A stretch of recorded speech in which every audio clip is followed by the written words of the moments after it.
गुरुजी, किस तरह से यात्रा कुशलतापूर्वक चल रही है? सर्व समाज का इसको समर्थन भी हासिल हो रहा है।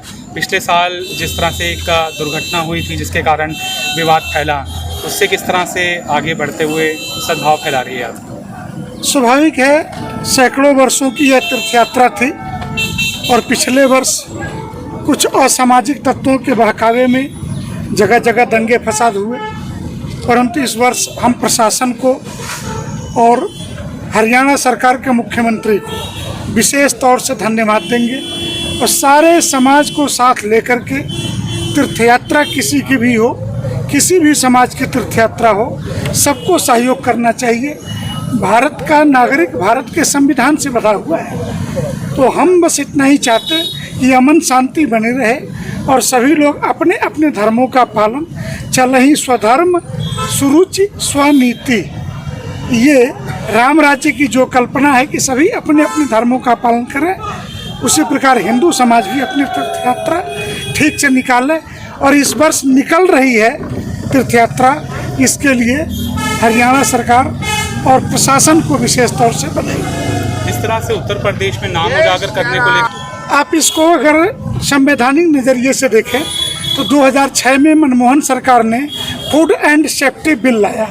उसमें किसी भी दुकान खोलने वाले के लिए एनी हाउ जो सिटीजन है भारत का, कोई भी व्यक्ति अगर दुकान खोलता है तो उस दुकान पे दुकान के मालिक का नाम प्रोप्राइटर बतौर लिखा जाना आवश्यक है। ये उत्तर प्रदेश में 2011 में फूड एंड सेफ्टी बिल को अलग से मजबूती प्रदान करते हुए उस पर सेल टैक्स तब होता था, बाद में जीएसटी हो गया, तो अब नए दुकानदार जीएसटी नंबर डालते हैं। तो ये पूर्णतः संवैधानिक है, इसको हिंदू मुसलमान से जोड़ करके देखना ही खराब है। दूसरे कि क्या मुस्लिम नामों से जो बड़े बड़े दुकान और मॉल खुले हुए हैं, लुलु मॉल किसका है?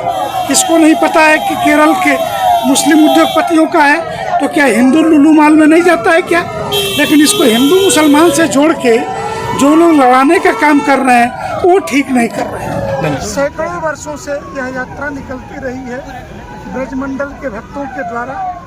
सावन के पहले सोमवार को नल्हड़ महादेव से मुंह से यात्रा प्रारंभ होती है। पिछले वर्ष कुछ असामाजिक तत्वों के द्वारा गोलीबारी और पथराव का परिणाम था, यात्रा खंडित हुई। चौथे सोमवार को हम लोगों ने यात्रा पूरी की। इस वर्ष की यात्रा के लिए हरियाणा के वर्तमान मुख्यमंत्री नायब सिंह सैनी जी और उनके पूरे प्रशासन को, पुलिस प्रशासन को विशेष धन्यवाद है। हम ऐसे देश में निवास करते हैं जो सो कॉल्ड सेकुलर है, परंतु अपने अपने धर्मों के पालन का अधिकार सबका समान होना चाहिए। संवैधानिक रूप से धर्म स्वतंत्रता का मूल अधिकार है, उसी अधिकार के अंतर्गत यह यात्रा है। हरियाणा का प्रशासन इसको पालन करा रहा है, इसके लिए बहुत सारा धन्यवाद।